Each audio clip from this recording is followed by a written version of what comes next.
you can see the fracture from here all the way to here. And as far as the friction of the arrow on the shaft, there isn't any. You know, after that first test, I'm feeling pretty lucky.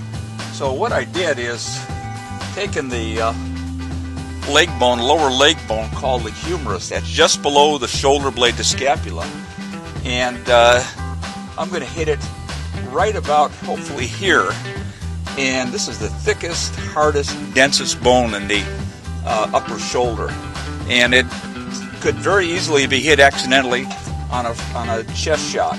If that leg comes back, the scapula or the humerus will get in the way of the shot. So let's see what happens when a 738 grain arrow with a single bevel broadhead hits this very hard, dense bone.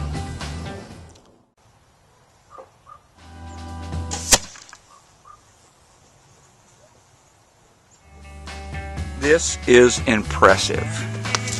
Look what it's done to that. It's broken the thickest, hardest part of that humerus right in half. Just simply split it. Wow. I've been doing this a while, and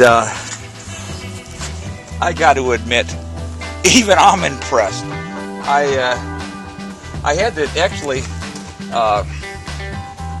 put the target up this way because the arrows were shooting right through it's about 10 inches, I guess, of target, so we had to set them up this way to stop it because they were hitting the bag and tearing my bag target way up. But you can see the penetration after hitting that bone. It's impressive.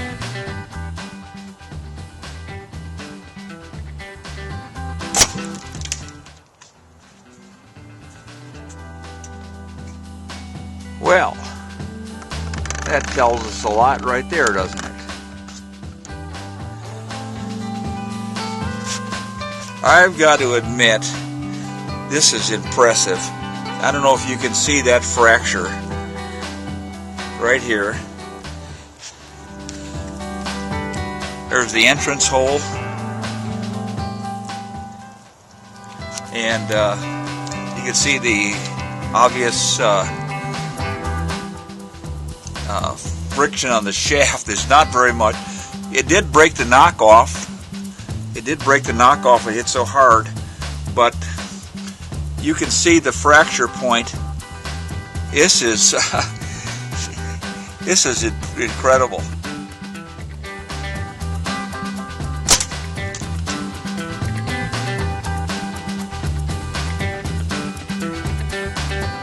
Well, there appears to be no damage to the back of the arrow. You can see what kind of penetration we've got. Probably 2/3 to half of the arrow is in the bone. And let's take a look at the broadhead and what happened to the bone.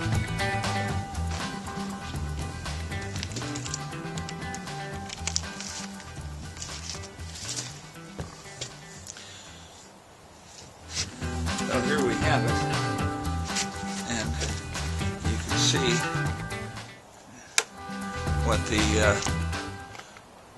broadhead did, and there's no damage to the broadhead whatsoever, no chips, no bends. We'll boil this out. I think you can see later on the fracture line that went up here, but there you have it. This is another interesting feature of the tapered carbon shaft, is that the widest part of the shaft is directly behind the broadhead. So as the shaft goes through a hole in the bone, it gets smaller and smaller, there's less shaft drag on it. And just watch this.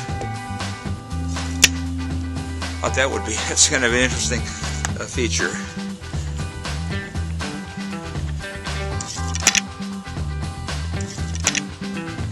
Here's our moose scapula. I've got it aimed. It's going to hit right about here. It's going to be on an uneven surface, and we'll see what happens when the arrow hits right here.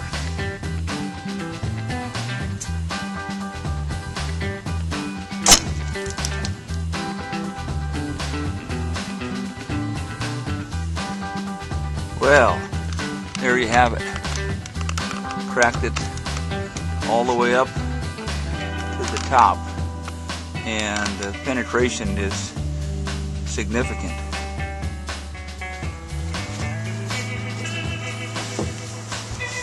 This next shot will be on the leg bone of the same moose. This is the lower leg bone, the humerus, just below the shoulder blade. Also a thickly massive bone. We're going to try to hit it right about here. Same arrow, same broadhead, and see what happens when it hits this massive part of the bone. This has got to be the thickest part of the forward leg.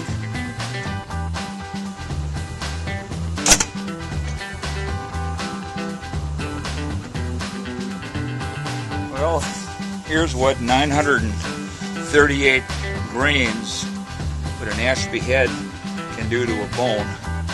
No damage to the arrow, unless you consider popping the knockoff damage. I don't know if you can see, the fracture runs all the way up to the end here.